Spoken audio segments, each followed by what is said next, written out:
Hey everybody, it's Greg Grice. We're here in the Bucket, Pawtucket, Rhode Island. And real estate depreciation, what is it, how does it work, and do you have to pay it back?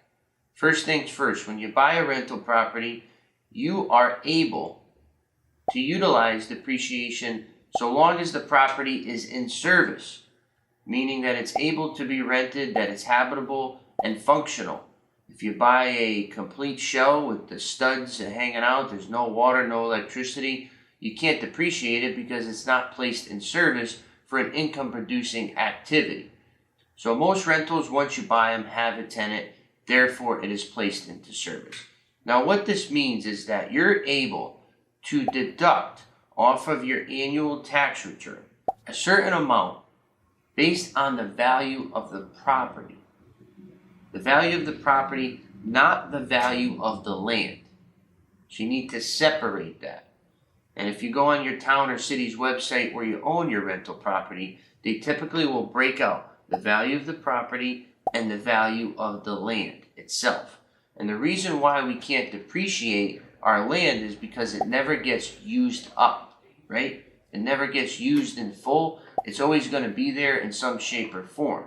The property, however, can extend beyond its useful life and fall into disrepair, just like you've seen over the years. You've driven by vacant and abandoned houses that have just crumbled in on themselves.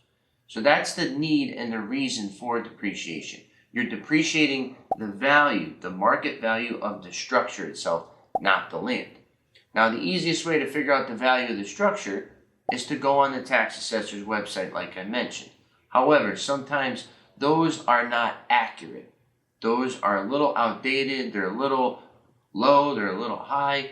So what you can do is look at what your purchase price was for the property. Say you bought it for $200,000. It's a two-family property. You can look at it, maybe have an appraiser give you an idea. The land's worth $50, the property's worth $150. Okay, it's up to you and your accountant to determine the value that you're going to use over a 27.5-year period.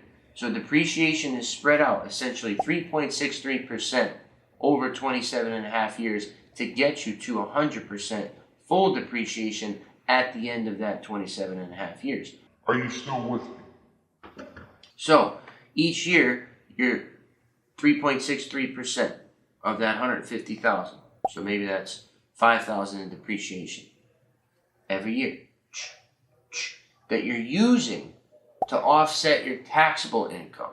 So the same way you spent $5,000 on repairs, you're getting another column here, $5,000 in depreciation. So that's just a gimme. That's a bonus. You didn't have to do anything for that. That's just given to you through the IRS tax code. And the reason why it's spread out is because they don't want to give it to you on the first year and you have a deduction of $150,000. What are you going to do with that? What are 99% of us going to do with that? Nothing. It's just going to carry over every year. So they spread it out instead. And now after this 27.5-year period expires, are you all set? Are you free and clear? No. If you ultimately sell that property, you're going to have to pay what's called the depreciation recapture tax, which will be essentially whatever you've depreciated over those years will be calculated as income, and you're going to pay whatever your applicable tax bracket is in taxes with that sale. And I had a good example here on the screen. I'll put it up on yours so you can see it as well. Say you bought a property for $1 million, okay? You decide that you're going to depreciate $500,000 over the 27.5 years and leave $500K as your adjusted basis. Now say you go to sell that property, the $500K adjusted basis is not taxed. The $500K that you recaptured over the years is subject to tax. And then also, this example shows that they sold the property for $1.5 million, so the additional $500K is subject to capital gains. So your gains are taxed, the depreciation is taxed, but your adjusted basis is not. So I'll put that up on the screen. That's a nice simple example for you to see. This is not free money, okay? It's just a help to get you to the next destination. Okay, and I do a lot of 1031 exchanges. I'm constantly trading up, trading for more, and I'm not saving that tax. I'm not never paying it. I'm just not paying it right now. So I keep kicking the can down the road, and ultimately, once you get old enough and your portfolio is large enough, you'll probably just say, all right, enough's enough. I don't want to keep buying these properties, dealing with these tenants, fixing them up. I'll just pay the taxes to Uncle Sam and move on with my life. The properties, they're already in good shape. They're good. I can afford to pay tax now. So that's the goal of the government's logic here. They want to help you. They want to give you training wheels to get you to that destination. This is not something where you're just not paying taxes ever. Okay?